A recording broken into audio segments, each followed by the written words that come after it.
Hi, in this video I'll be discussing few conditions pertaining to the topic diseases of skin.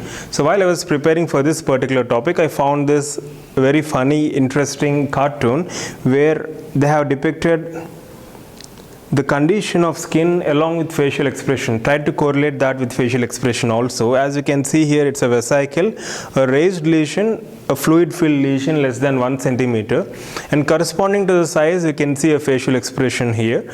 So larger vesicles are called as bulla, larger vesicles in the sense greater than 1 centimeter, and you can see here pustule and cyst. So pustule is a circumscribed lesion filled with a purulent material such as pus, whereas cyst is a cavity filled with solid or semi-solid material which usually has a lining, cystic lining, right? So these are few lesions of skin depicted in a very different fashion. So I just wanted to share this, right? So moving on to today's discussion, I'll be selecting few multiple choice questions and I'll be discussing those multiple choice questions first, and then related and relevant to those questions I'll be going into few conditions pertaining to diseases of skin. So starting with the first question, which of the following is an oral manifestation of lichen planus? Option A, dentinogenesis imperfecta. Option B, Fordyce spots. Option C, white chalky enamel surface. And option D, white radiating lines on buccal mucosa, asked in previous Manipal 95. So before answering this particular question, let's briefly discuss the options. So coming to lichen planus. So lichen planus is a orocutaneous or mucocutaneous condition described by Wilson way back in 1869.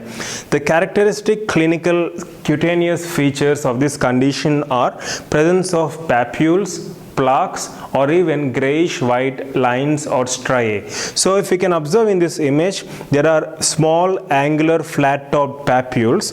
Let me just zoom in. So these are small angular flat top papules which coalesce to form even plaques, right? So this is a typical clinical appearance of a cutaneous condition in lichen planus. And if we can go into the details, let me just zoom in. So in this papule, a raised lesion, you can find an umbilicated area or a depressed area, and on the surface there are numerous grayish white lines which are very fine and they are traversing or intersecting, right? So this typical appearance is called as Wickham striae. So this term is very important. So Wickham striae is a clinical appearance found in case of lichen planus. So the center of papule may be slightly umbilicated or depressed, and the surface is covered by very fine grayish white lines which are called as Wickham striae. We find this Wickham striae even within oral cavity, right? So these are the oral manifestations in case of lichen planus, where you can see numerous white lines traversing each other and they are intersecting. At the points of intersection, you can see white dot-like raised spots, and this is called as Wickham striae, right? So these are clinical oral as well as cutaneous manifestations in case of lichen planus, and a syndrome associated with this condition is Grinspan syndrome, which is a combination of hypertension, diabetes mellitus, and lichen planus. Usually there is no true association between these conditions, it's mere coincidence. Usually in elder age group people we find these lifestyle diseases such as hypertension and diabetes mellitus, and they'll be taking various medications for these systemic conditions, and as a result of these medications there can be often lichenoid reactions. So this association is not true, but it's mere coincidence. So anyways, Grinspan syndrome is a combination of vascular hypertension, diabetes mellitus, and oral lichen planus. So another related question pertaining to this topic, primary lesion in lichen planus is macule, papule, vesicle, and bulla. So as I have discussed now, the primary lesion which we find in lichen planus is either papule or plaque or even grayish white lines, right? So now moving on to the previous question. So the following is a oral manifestation of lichen planus. So the answer is quite obvious here. White radiating lines on buccal mucosa, right? Now coming down to the other options, Option A, dentinogenesis imperfecta. So it's a developmental disorder, autosomal dominant, affecting deciduous as well as permanent teeth. The defect can be mapped to chromosome 4 because of defective formation of dentin sialophosphoprotein DSSP, and we have type 1 and type 2. Type 1 is opalescent dentin, whereas type 2 is Brandywine type, and we find tulip shaped crowns in case of type 1 type of dentinogenesis imperfecta, and in type 2 we have this shell teeth because of abnormal thinning of enamel in dentin. Also remember, it's very important that in type 1 type of dentinogenesis imperfecta, there is almost complete obliteration of pulp chambers as well as root canals, right? So coming to the option B, Fordyce spots. So these are ectopic sebaceous glands or heterotopic collection of sebaceous glands on buccal mucosa, right? So these are Fordyce spots which appear clinically as small yellowish spots seen on buccal mucosa bilaterally opposite to that of molars. And then white chalky enamel surface. This kind of appearance usually is seen in initial stages of demineralization during a carious process. Now let's move on to the next question. Nikolsky's sign is positive in option A, bullous pemphigus, option B, epidermolysis bullosa, option C, herpes simplex, option D, erythema multiforme, right? So first let's see what is Nikolsky's sign. So the loss of epidermis when applying an oblique pressure on a relatively unaffected area is called as Nikolsky's sign, and as you can see here, dislodgement of epidermis by lateral finger pressure in the vicinity of lesions leading to formation of erosions. This usually occurs because of prevesicular edema, which leads to splitting of dermal epidermal junction. Let me just explain you in detail. So this is a typical histopathologic image of a pemphigus lesion. As you can see here, a U-shaped white areas, right? So let me just zoom in. So these U-shaped white areas, these are called as suprabasilar cleft. This is all epithelium, right? And this is all connective tissue. So above the basal layer, you can find this edema, that is vesicular lesions within the epithelium. So remember, in pemphigus, the bullae or vesicles are present or confined within the epithelium, intraepithelial vesicles, right? So you can see the edema here, and because of this edema, there is splitting of this dermal epidermal junction, and this is called as suprabasilar cleft. And also because of this edema, there is the loss of cell-to-cell adhesion or cohesiveness, which is called as acantholysis. As a result of acantholysis, clumps of cells are found freely floating in these particular areas, and these cells seem to have a swollen nuclei and hyperchromatic staining, and these are called as Zank cells. T-Z-A-N-C-K, Zank cells. And Zank test is a test which is done to evaluate the cytological smear in case of a freshly prepared smear obtained from a vesicle, ruptured vesicle in case of pemphigus, right? So we find Zank cells here, suprabasilar cleft, and because of this prevesicular edema, there is loss of surface epidermis. So this is the reason for Nikolsky's sign, and most importantly, Nikolsky's sign is present, or it is characteristically found in case of pemphigus, familial benign pemphigus or Hailey-hailey disease, or bullous pemphigoid. So in these three conditions, Nikolsky's sign is positive. So coming to the options here, so the appropriate answer here is bullous pemphigoid, right? Now moving on to the next question, Koebner's phenomena is seen with erythema multiforme, pemphigoid, psoriasis, impetigo.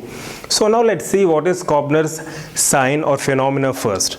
So Koebner's phenomena is development of isomorphic pathologic lesions in traumatized uninvolved areas in persons who are suffering with certain cutaneous conditions such as psoriasis, lichen planus, vitiligo, warts, molluscum contagiosum diseases, etc. So basically, in people who are suffering a particular cutaneous condition, in those patients, in areas of trauma, there can be formation of new pathologic lesions, and these lesions resemble the original cutaneous condition both clinically and histologically, and hence they are called as isomorphic. That's very, very important. So development of isomorphic pathologic lesions in traumatized uninvolved skin lesions or skin areas of patients who have cutaneous diseases. And we have two types of phenomena, true as well as pseudo. So true type of Koebner's phenomena is formed as a result of certain stimuli such as mechanical or thermal, then we call it as true Koebner's phenomena. It's seen in conditions such as psoriasis, lichen planus and vitiligo, whereas pseudo Koebner's phenomena is seen in cases where there is a stimulus either because of some kind of infection or because of allergy, and these are seen in conditions such as wart, molluscum contagiosum, infections, etc. Right? Now we have another important term, that is all or none phenomena. So we have different types of stimuli, as I mentioned previously, different types of mechanical, thermal, allergic and also infectious stimuli leading to this Koebner's phenomena. So if a particular patient exhibits Koebner's phenomena to one particular stimuli, then he responds to other types of stimuli in similar fashion. On the other hand, if the patient doesn't exhibit Koebner's phenomena to one particular stimuli, he doesn't respond to other stimuli also. So this is called as all or none phenomena. And then we have another term called as reverse Koebner phenomena, wherein usually, as I have explained you, Koebner's phenomena is seen in areas where there is trauma. But in reverse Koebner's phenomena, because of trauma, there is loss of lesion or there is disappearance of cutaneous lesion in that particular area, which is called as reverse Koebner's phenomena. As you can see here, in an uninvolved area, because of trauma, because of either scratching or because of certain trauma, you can see formation of new cutaneous lesions. So this resemble clinically and also histologically to that of the original cutaneous condition, and this is called as Koebner's phenomena.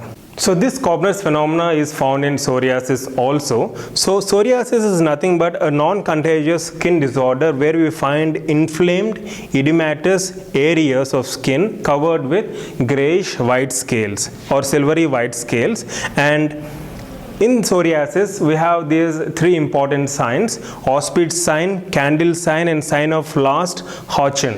So let me just briefly explain you what these signs are. So Auspitz sign is nothing but removal of deep scales leads to exposure of tiny bleeding points, as you can see here in this image.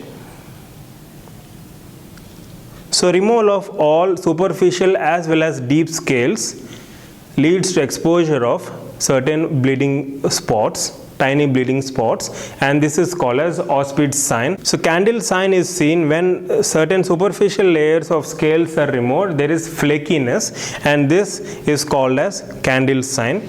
And in the process of removing all the scales, there will be a surface of skin which is thin, moist and translucent. So till we remove the last layer of the scale, this layer of moist skin is not visible, and this is called as sign of last Hodgkin. So let me come to the multiple choice question again. Koebner's phenomena is seen with erythema multiforme, pemphigoid, psoriasis and impetigo. So it's obviously psoriasis. And also remember these examples. True Koebner's phenomena is seen in psoriasis, lichen planus and also vitiligo, whereas false Koebner's phenomena is found in various infectious diseases such as warts, molluscum contagiosum, etc. Right? So coming to the next question. Target lesions are observed in case of erythema multiforme, lichen planus, pemphigus vulgaris, psoriasis. So first let's see what is erythema multiforme. So it's acute self-limiting dermatitis or infection of skin which is asymptomatic, where we find discrete macules or papules with arranged in symmetric pattern and are found on hands and arms, feet and leg, and also on face and neck. And here we can see concentric ring-like appearance of varying shades of erythema, giving this characteristic target iris or a bullseye pattern. So in this image you can see symmetric arrangement of various shades of erythema, and this gives a typical picture of a target lesion, right? So coming to the next option, lichen planus, as I discussed previously, lichen planus, clinical appearance, Wickham striae, etc. And then coming to pemphigus vulgaris. So usually this condition we find vesicles or bulla which rupture leading to formation of raw eroded areas, right? And psoriasis, as I have discussed previously, we find erythematous inflamed area which is covered by a silvery white scale. Right? So the answer is obvious here. Target lesions are observed in case of erythema multiforme. Now moving on to the next question. Multiple pulp stones are seen in Down syndrome, Ehlers-Danlos syndrome, Marfan syndrome and Apert syndrome. So let's see what is Ehlers-Danlos syndrome, and also we'll discuss other syndromes in brief. So Ehlers-Danlos syndrome, rubber man, where we find elasticity of skin and also hyperextensibility of joints. These features are very important. So basically Ehlers-Danlos syndrome is a genetic disorder leading to defective collagen synthesis and also connective tissue synthesis, and there are many important oral manifestations in this Ehlers-Danlos syndrome. Let's look at them in brief. So coming to the oral manifestations, usually the mucosa is very fragile and it bruises easily. Gingiva also seems to be fragile, bleeding, hyperplasia and fibrous nodules are also very much evident, and most importantly there is hypermobility of TMJ leading to luxation of joint or dislocation of jaw. So here in this image you can see there is luxation of TMJ because of hyperextensibility of temporomandibular joint. So coming to other oral manifestations, there is lack of scalloping along dentin enamel junction and dentinal tubules seem to be entering into the enamel, and there is formation of irregular dentin with multiple pulp stones, and these multiple pulp stones are also found in type 2 dentin dysplasia, also called as coronal dysplasia, coronal dentin dysplasia. So teeth seem to be fragile because of hypoplasia of enamel, and there is severe aggressive kind of periodontitis in patients with Ehlers-Danlos syndrome, right? So these are some of the important oral manifestations of Ehlers-Danlos syndrome, and you can see in this orthopantomograph multiple pulp stones and also in various quadrants in multi-rooted teeth. So various multiple pulp stones are found in this condition. Trisomy 21, where there is an extra chromosome, and in this condition the physical growth is retarded and the IQ levels of patients are very low. It's in the range of 50, which is equivalent to that of IQ of a 8-year-old or 9-year-old kid. So coming to Marfan syndrome, it's a genetic disorder of connective tissue. It's an autosomal dominant disorder because of defective connective tissue formation. The gene which is responsible for coding fibrillin is defective, right? So in this the characteristic clinical features are the patients are usually thin and tall. They have long arms, legs, fingers as well as toes which are very much flexible, and there is scoliosis, that is sideward bending of spine, and also there is mitral valve prolapse and aortic aneurysm, and you can see here elongated fingers and also hyperextensibility or increased flexibility of various joints, right?